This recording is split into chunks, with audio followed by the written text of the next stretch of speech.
Actress, talk show host, and entrepreneur, Oprah Winfrey. Millionaire publisher and self-proclaimed capitalist, Malcolm Forbes. Minister, politician, and human rights activist, Andrew Young. Supermodel maker and agency tycoon, Eileen Ford. And Hollywood actor, writer, director, producer, Michael Landon. Together, reveal their personal secrets of success. I was already reading and writing by the time I was placed in kindergarten with these other children. I wrote my kindergarten teacher a letter and told her that I did not think I belonged there. And it's very impressive for when, dear Miss New, I do not think I belong here. I think I should go to the first grade. I mean, and the next day I was in the first grade. Even as a child, Oprah Winfrey believed in herself, in spite of the fact that her childhood was far from idyllic. She spent formative years with her grandmother, rebellious adolescent years with her mother, and later buckled down as a teenager under her father's supervision. Oprah was sexually molested by a relative for many years. But even that torment didn't break her spirit or her belief she was destined for greatness. Oprah Winfrey is probably best known for her hugely popular talk show. She is the first woman to own and host her own program. She also owns portions of 3 TV stations. She's a partnership in The Eccentric, a Chicago restaurant, and she's building a production studio that will be headquarters for her company, Harpo, as well as the home of The Oprah Winfrey Show and other projects she develops. And still, she continues to dream. There is not a ceiling on my brain. For me, the sky isn't even the limit. It isn't even the limit. I find the sky to be rather confining.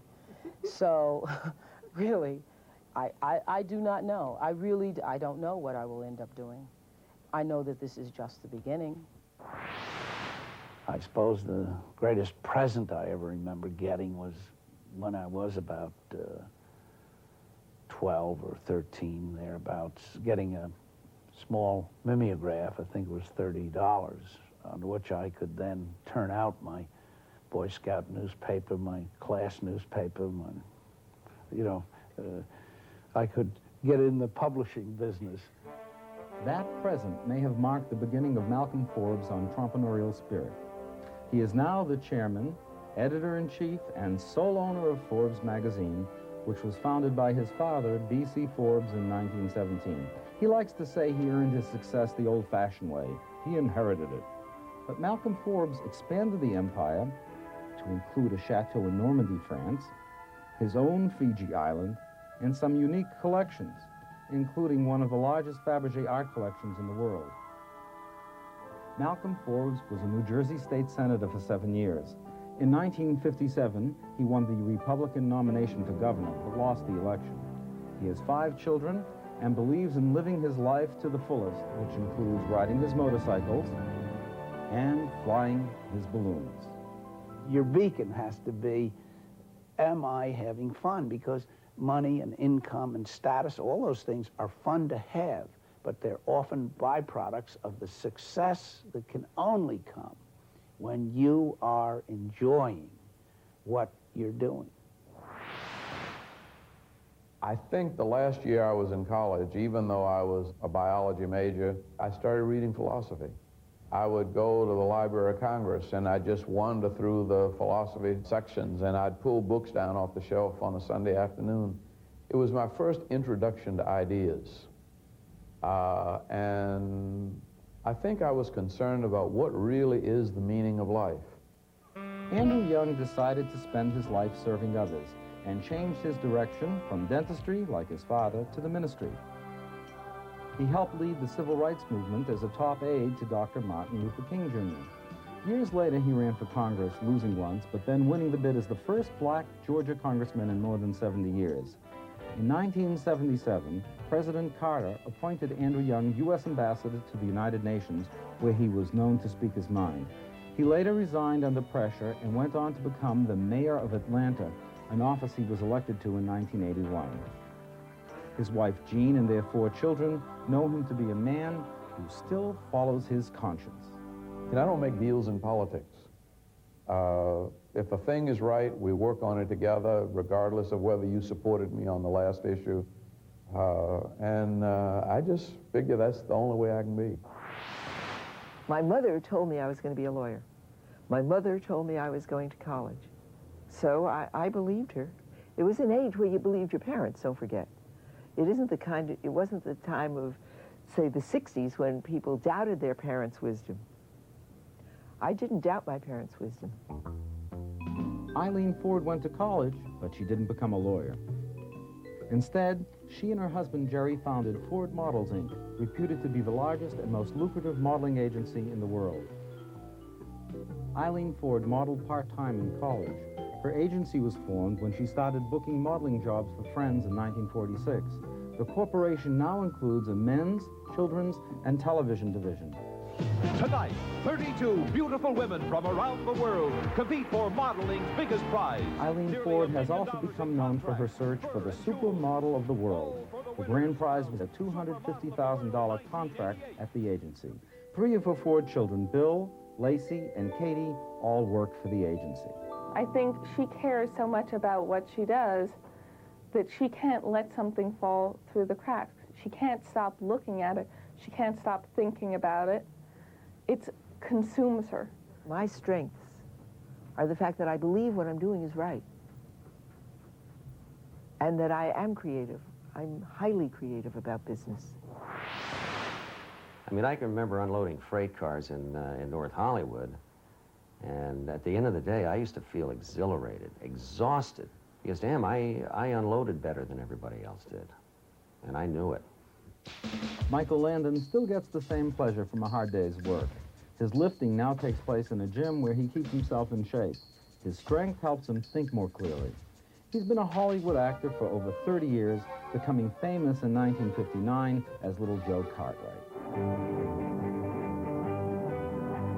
Bonanza was a success for 14 years, but the close ties of the Cartwright family bore no resemblance to Michael's own childhood as Eugene Orowitz. His mother was mentally ill, and his parents were unhappy together, and so his family life was unstable. He survived as a loner and a dreamer and grew to rely on his own judgment. Michael Landon has made one hit series after another and is respected for his talents as actor, writer, director, and producer. His show, Little House on the Prairie, remained a success for 9 years. Little Joe had become Charles Ingalls, and he repeated his success later as Angel Jonathan Smith, who visits Earth in the 5-year series Highway to Heaven. Michael Landon has 9 children, 2 with his third wife, Cindy. He enjoys working, but says he's not really driven to succeed. I am as easygoing as you can get because I'm very confident. I'm very secure. I'm probably, if not the best, I think one of the best at what I do. I'm an excellent filmmaker, and I can make films for a price, and I know exactly what I'm doing. And I love the people I work with, and they love me. Michael Landon, Oprah Winfrey, Malcolm Forbes, Andrew Young, Eileen Ford. They're all well known for their achievements. I'm Dr. David Viscott. For the next hour, we'll continue to hear their thoughts about achieving success. For them, it means developing a value system, family life, and pride in their work. The will to work hard is also important. Achieving success is a path, not a goal. So listen as they tell about their formative years and the development of their character, their struggle, their triumph, and their philosophy as they reveal their own secrets of success.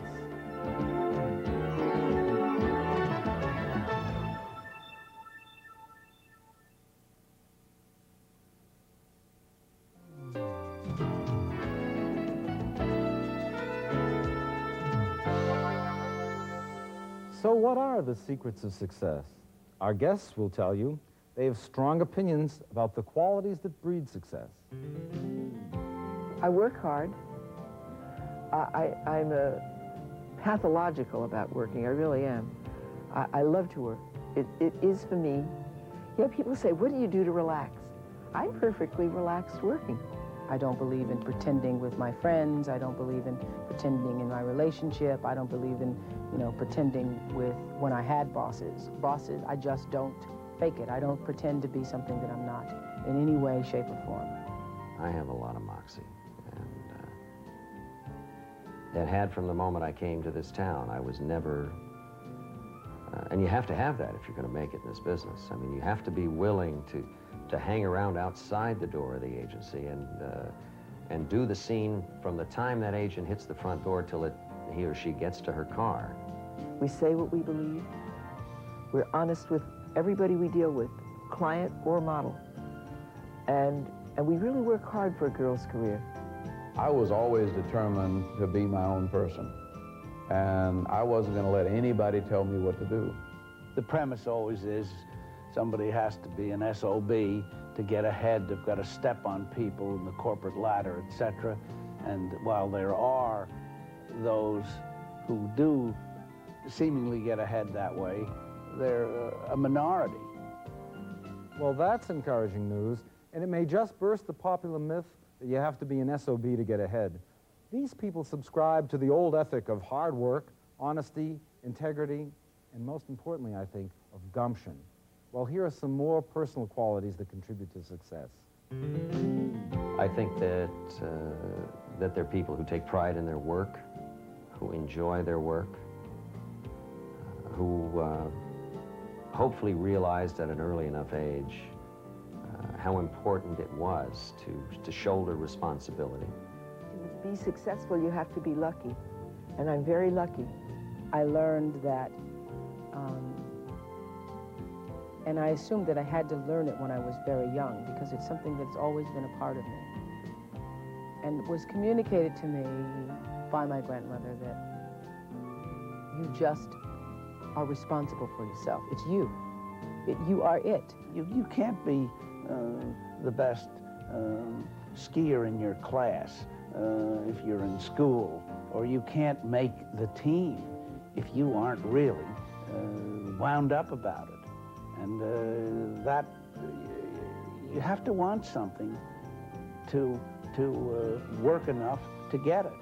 If I'm unsure of myself, somebody I'm talking to is going to know it, because I will be questioning myself. I just always believe I'm going to win. And I do.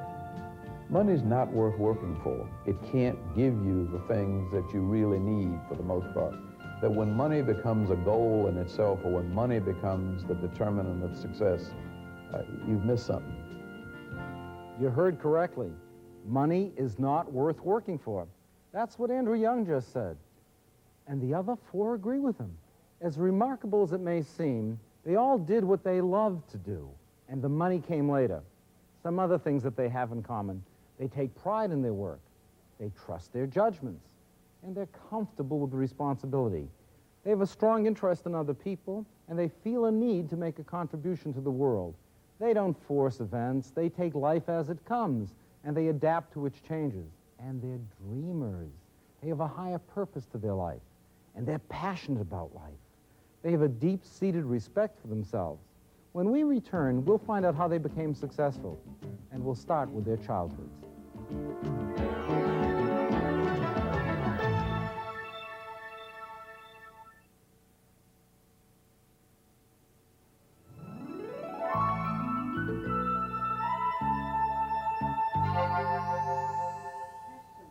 Building self-love is a crucial ingredient to the development of self-esteem.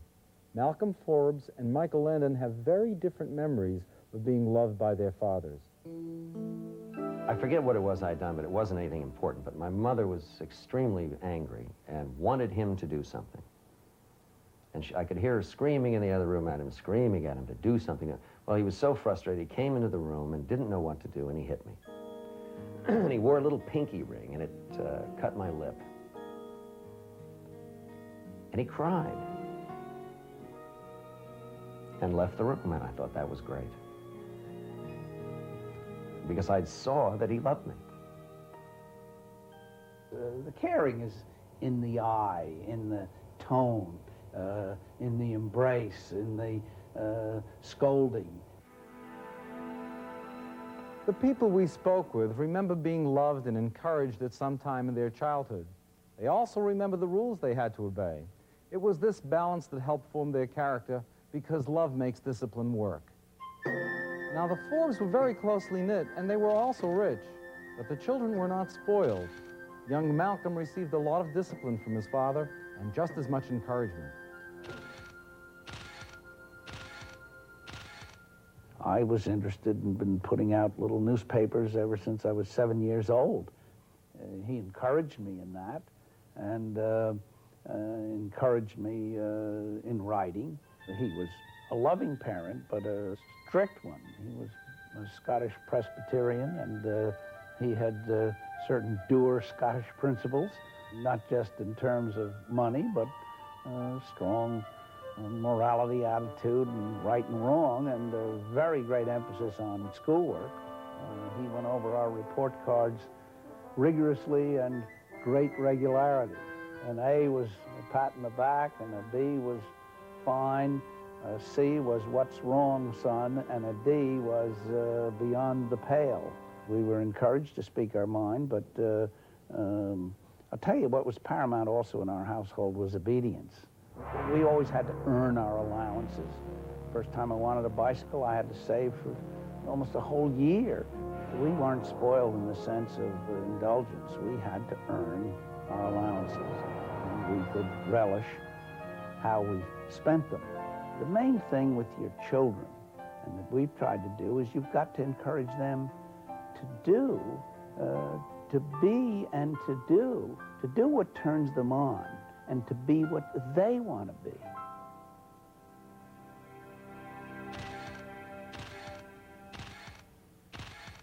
My mother and my father just thought I was great. They backed me all the time. You know, if something went wrong, I could always go home and weep on my father or mother's shoulder. And they were always on my side. We went away together. We went to the beach half the summer. We went to the mountains half the summer.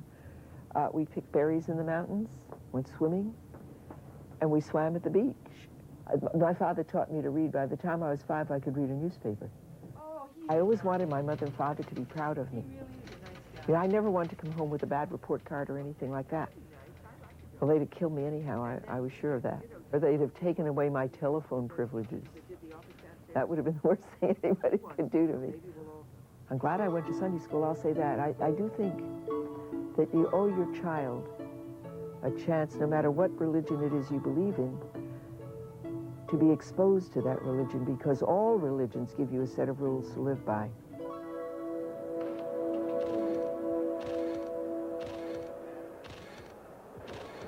I was surrounded by lots of aunts and uncles and friends. My parents and grandparents had lived in the same neighborhood in New Orleans virtually. So everybody in the community knew me. My daddy always said, and you're black. But he didn't say black, he said colored. He said, you're colored, and so you can't be half right. You can't even be 99% right. Said, because if you're 99% right, they're going to find something wrong with you. You've got to make sure that you're never in a compromising position, because if you're just as good as anybody else, the other guy is going to get it. You've got to be better. And so I heard that all of my days. He was a great fight fan, and a great sports fan generally. So one of the things that we did, father and son, was go to the boxing matches in our neighborhood. He encouraged me to come into his dental office when I was 5 and 6 years old. He was sending me on errands. I would go downtown to the dental supply place to pick up his supplies. And by the time I was 8 or 10 years old, I was doing laboratory work. He believed that I could do anything I wanted to do and be anything I wanted to be. And he just encouraged me.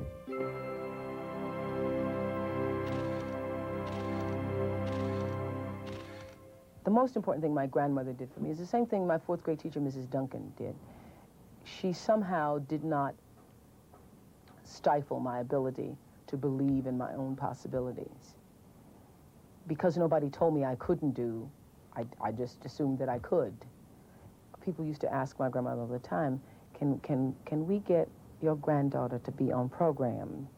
Which means that you would go and you'd speak, and it's all really kind of very English formal, which is so ironic considering the setting. You know, you're sitting in a little church where you can see the chickens underneath the floor, and the wasps are on the ceiling, and they're saying, "Little Mistress Oprah is going to do a rendering of a rendition," and I think it was those women who used to sit and fan themselves and say to my grandmother, "Hadamay, this child is gifted."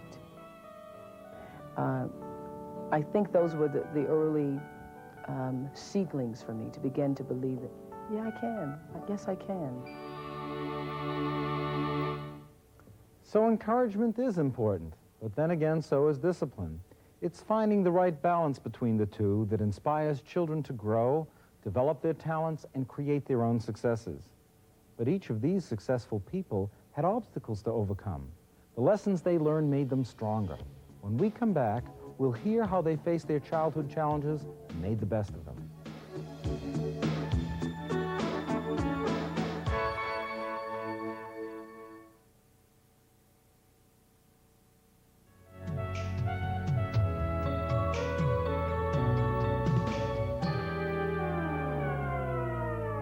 If somebody has it, it's very hard to knock it out of them because they don't expect everything, and they don't think they don't assume they're going to go from high school to college. They don't assume that mother and daddy will pay the rent while they look for a job or something. What I mean is people who begin with none of the sureties that most of us like to have and like to think everybody has. Those who don't want to have them, and they have a spur that makes them, that drives them.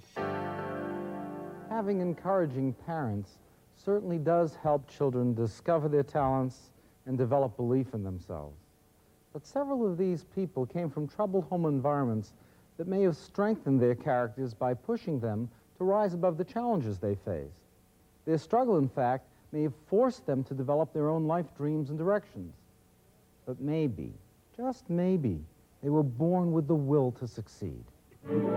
I grew up in the same kind of environment where children were to be seen and not heard, but I chose to be heard, and I would get thumped. I remember people coming to the house and sitting in my grandmother's little, it was the bedroom, the living room, everything combined, and we'd be sitting there, and I'd be imitating people as they were, as guests were there, and my grandmother would just turn around, thump me in the head, and that was supposed to keep me quiet.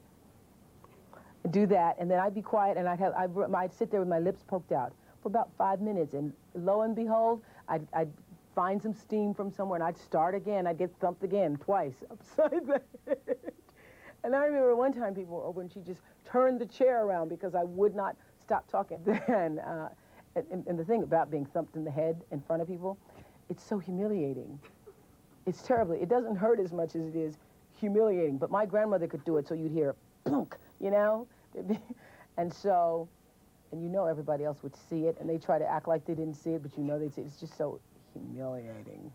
So I'd have to have a comeback. And then inevitably, every time company left, I ended up getting a whipping because I wouldn't behave. Always talking. I'd be reciting to myself, reciting to other people. Really, I have always felt like I was such an adult, though. It's always felt like an adult. I don't remember feeling childlike. And adults used to tease me negatively and say things like, now she is just too fast. You need to slow down, too fast. Fast, not F-A-S-T, but F-A-S. Fast. It meant that you were too big for your britches. You were too grown up. You were too adult-like, Fast. You too fast. Sit down. And once you were told you were fast, it was like a slap in the face. You fast. Sit down. So I grew up being told that all the time. How do you raise your self-esteem? That question comes up almost daily on this show, regardless of what the subject is. The root of all the problems, I feel, is lack of self-esteem. And please welcome Oprah was born with the will to survive, and no one could knock it out of her. Her environment somehow made her stronger. She always expected great things from her life. Andrew Young was supposed to follow his father's plans and become a dentist. He was 15 when he entered college and was always pushed to excel. Understandably, he resented his parents' constant pressure and sometimes believed that he fell short of their expectations. I, Andrew Young, do solemnly swear that I will support and I mean, my daddy, even when I was sworn in as ambassador to the United Nations, Thurgood Marshall, Justice on the Supreme Court, swore me in. My father had known him for a long time. He said, "I know you're proud of that boy." And my daddy's response was, if he'd have been a dentist, he'd have been somebody. Well, he had high blood pressure, and he really, all my life, told me he never knew how long he'd live. And so I had to get all the education I could while he was alive, so where he could help. And he lived till he was 84. But all I heard all through elementary school and high school, that, you know, I've got this heart condition, and you've got to, you know, get on up there, and so you can get as far as you can and help your brother if you have to. So I always felt like I was being pushed. My mother and I were, and still are, very close. There was nothing that my mother wouldn't do for me. And still that's the case. I think she was a bit more impatient with me because she was a school teacher and I wasn't a very good student. She tried to make me take piano lessons, for instance, and I'd stick my finger down my throat and throw up and pretend to be sick because I didn't want to. I think she pushed a little too hard and I rebelled. I rebelled against my father too, but he was more subtle. So it took the rebellion longer. But I knew I never really wanted to be a dentist, but it took me until I was through college to tell him that. It was always the struggle of my life to be a part of the group. I mean, when you're 6 years old and in third grade and everybody else is 9 or 10, you know, that's a significant difference. But it was even worse when I got to college at 15 and most of the veterans were coming back from the Army.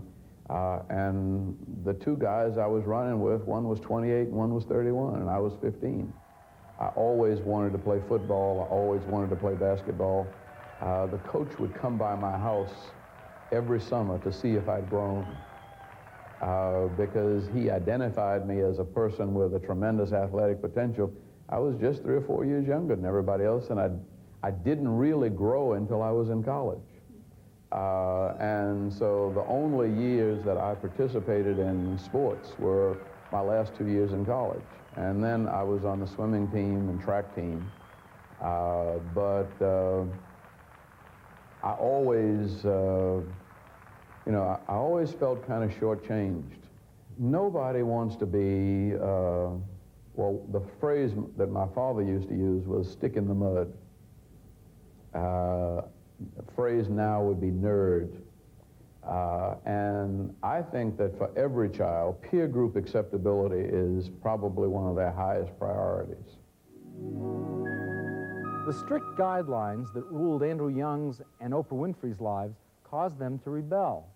But Michael Landon's parents imposed no guidance. He's been on his own all his life, making decisions for himself and his parents. I had parents who were children, and they needed someone to help them, to make decisions for them. When I was 9 years old, I went in and got my dad's job back that he had quit, that I knew he needed to have back, but was too proud to do it. I used to go to Philadelphia and stand in line with the bums with dirty clothes on and a smudge on my nose and a smear on my cheek and a face that hadn't been washed in a week, as Edgar Guest would say, and stand there and get tons of money from people going into Gimbel's department store. And then I'd take all the rest of the guys, because it's easier for a kid to get money than it is an older person. And then we'd all go and buy a whole bunch of Philly cheese sandwiches and sit around and then go back and do it again. And I'd do it all weekend and sleep in a flop house. And I was 12. My mother committed suicide every other week. I mean, it was never accomplishing, but I think I was 11 before I realized that you put food in the oven and not your mother's head. But I would get a phone call from school and to get home immediately. And we lived about 1.5 miles from the school, and I'd throw up all the way home. I knew what was happening. I knew it was some kind of suicide. Michael remembers one particularly frightening episode during a family vacation. His father and sister were fighting. While they argue about a lousy glass of orange juice, my mother goes into one of those catatonic stares and gets up and leaves. And I'm trying to tell them, please don't do this. This is our only vacation we've ever had together. And I look out the window, and my mother has, as she always does when she's deciding to do something dramatic, she's put on her nightgown and is walking across the road to the beach. I jump up and run down. She's going to drown herself. Well, I couldn't swim, and I was quite a bit shorter than my mother. And she continues to, I'm going, my son. And she continues to walk out into the ocean. So now I'm getting up to about here in the water, so I start reaching up and punching my mother in the face. And I hit her hard enough eventually to be able to knock her down a little bit. And the waves are pushing us back, and I get her in on the sand, and I sit on top of her, and I punch her. Now, an hour later, my mother and sister are in the sand, burying each other, laughing, talking baby talk. And I'm back down at the ocean throwing up again. And even at that young age, I looked over and I thought, why am I doing this? She's not going to ever accomplish this. Why she's doing it, I don't know. But I just don't want it to do this to me anymore. And after that, it never really did. Living in the type of household that I lived in, my sister was trapped in that household. Because something was expected of her by my mother. Nothing was expected of me. Therefore, I could be away and do what I wanted to do. I got out of that house and I realized I could make it very easily on my own. So then, even an unhappy, secluded, or pressured environment can't stamp out some children's will to survive. The truth is, there are no pat formulas for achieving success. Still, the best start is when your parents provide a loving household that encourages success. But in order to feel successful, people have to experiment, make mistakes, correct them, and find success for themselves. Everyone has to find his own way. We'll hear how these people learn to appreciate their talents, develop them, and how they came to feel successful in their own right.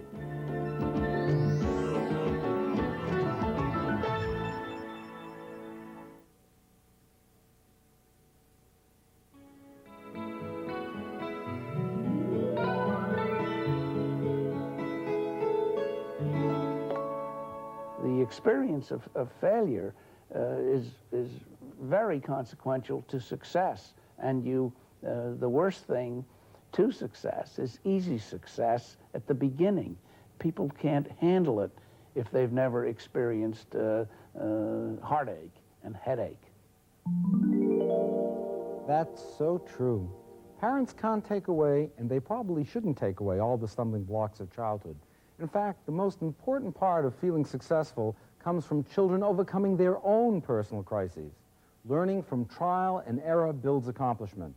The people we talk to learn to trust themselves not because victory was handed to them, but because they tried and failed, corrected their failures, and succeeded on their own. Even so, children's self-discovery can be encouraged by parents. And they set me down when I was 12 years old, and they said, up to now, you've been a child. But at 12 years old, you're big enough to know right from wrong. And you've got to be responsible for your life for doing right. They bought me a set of encyclopedias, and it rains a lot in New Orleans. And I just take a volume at a time and sit down and thumb through it and read what I wanted to read. As far back as I can remember, I've always felt that I can do anything I have to do. It's not anything I want to do. It's anything that's right for me to do.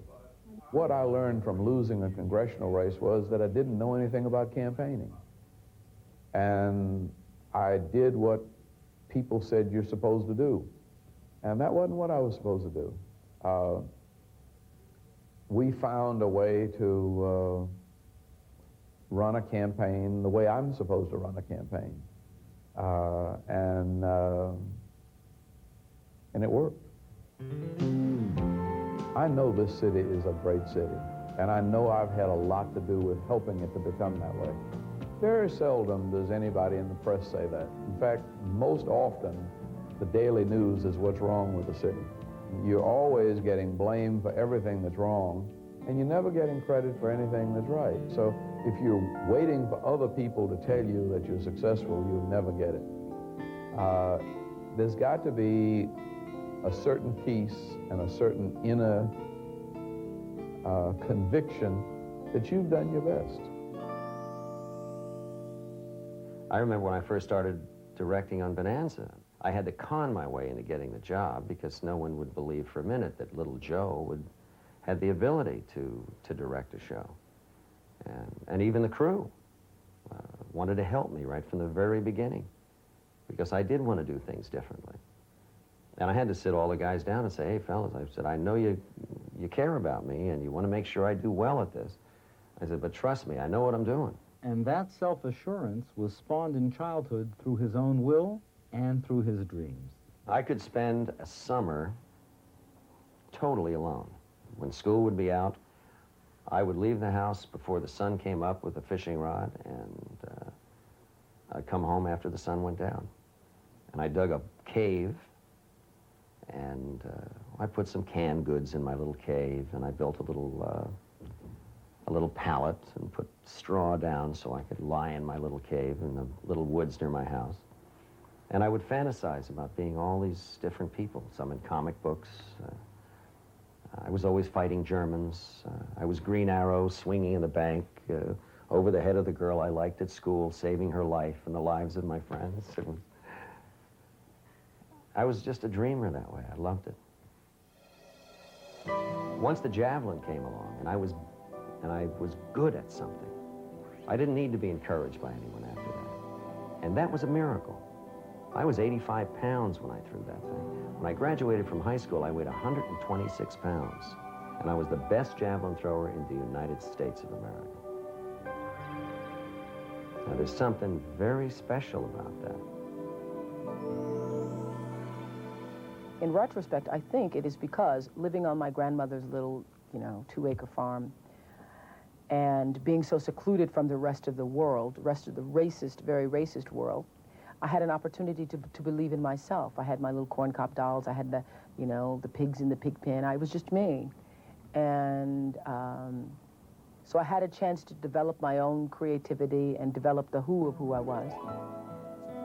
My 4th grade teacher, Mrs. Duncan, instilled in me the belief that I could do anything. I felt strong and powerful. I felt like, yes, it was possible to get to the 5th grade. And that, yes, I would, learn long division. But that applies to the rest of my life. I mean, once you have been, the seed of possibility has been planted in you, it fulfills itself in long division and in buying studios. I was always the first one raising my hand. I was the first kid with the book report. I was the first person to finish reading the book. I won all the spelling bees, so I was in an integrated environment, but never, ever, never was told that I was less, and so therefore never grew to believe that I was. I looked at a diary that I had from 1971, and in 1971, I would have been 16 years old, I think, or 17. I was saying some of the same things then. At the time, I wasn't talking in terms of the universe, but in 1971, I was writing in my journal that I want to do all that I can. I want to be all that I can be. I want to fulfill my potential. Fulfilling your own potential. Now that's the key to feeling successful. Malcolm Forbes puts it this way. You can't run your life to please your parents, that they're going to be happiest and most pleased when they stop and think about it. If you are happy, and you can only be happy fully, or more often than not, doing what turns you on. There is no success without enthusiasm, without loving what you want to do. Success in a monetary sense is usually a byproduct of somebody who loves what they're doing.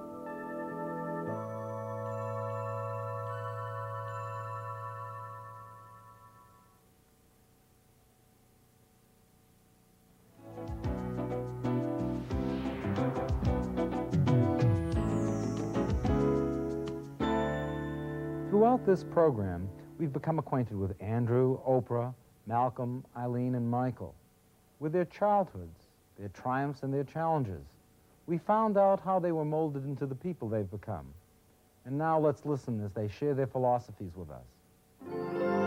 I like that one. It looks clean. There really aren't any boundaries as to what you can achieve. But you really have to want to achieve it. You can't just say, oh, gee, I'd like to do it, but I can't. Why can't you? It says in the Bible, seek and you shall find. And I guess those are the best words that I know. If you want to do it, you can do it. You just have to do it bad enough. It's probably most important to me to feel like I'm doing the best that I can with the life that I've been given. All of the talent and all of the love and all of the opportunity that's been invested in me, I have to do something with for somebody other than myself. And I'm almost driven by that.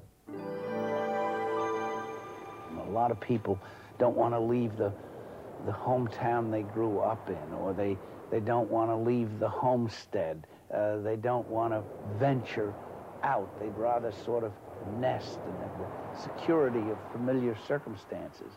So as a result, they don't discover there's more to the world than the town and the people they grew up with. There is no such thing as security and safety. To be alive is a risk. I judge my success by the way I treat people and the way I treat myself. And that doesn't mean how many bubble baths I get or how many outfits I can buy, how many pairs of shoes I can have, how many cars I can drive, how many homes I can have. It is how I feel deep in the burrows of my soul about the kind of person that I am and how I feel about the way I treat other people. I have a strong faith in God, and again, that gives me great security. That helps me. I feel obligated in many ways to try to do good things with my work, because it's my one means of reaching people. One of my daughters, at one point in her life, had a terrible automobile accident. And boy, if there ever is a time in your life when you make great promises to God, that is the time. And she lived, and it was as though it was a miracle that she pulled through. And I made a lot of promises. And I've pretty well done my best to keep those promises in terms of what I do with my life.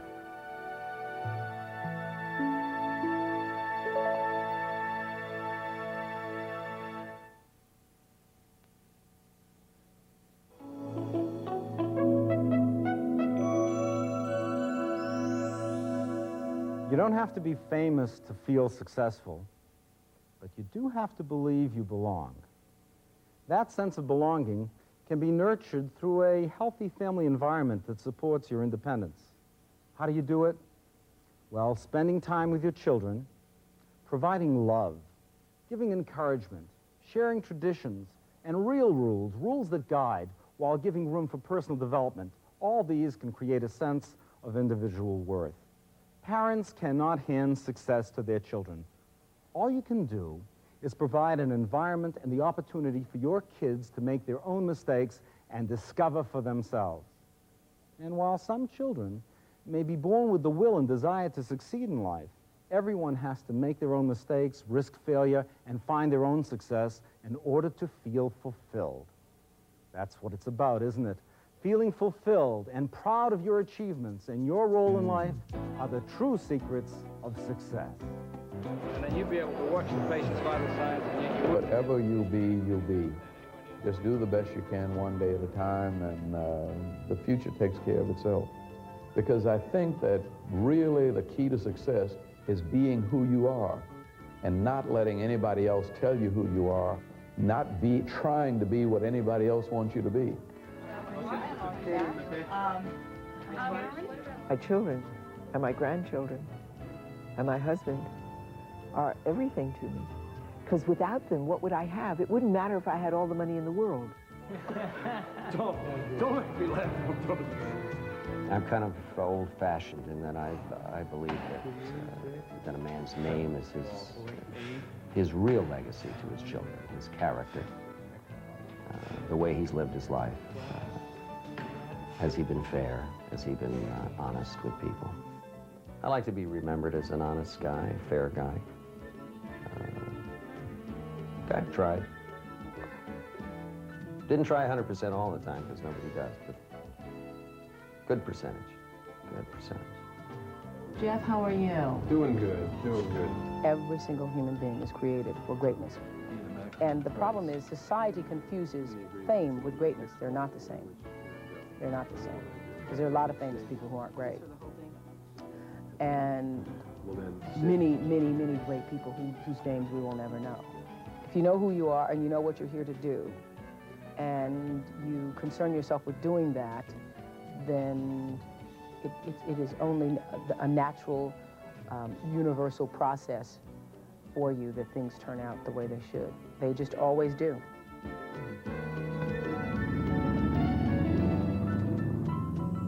People say to me, you know, how did you get started on motorcycles? I said, well, wasn't until I was 48. My first reaction was everybody's. Oh, that's dangerous, that's crazy. I had a ride on one and discovered a whole new world out there. What I'd like to have in my tombstone is, when alive, he lived. It is a short trip, and it's kind of too bad to waste it.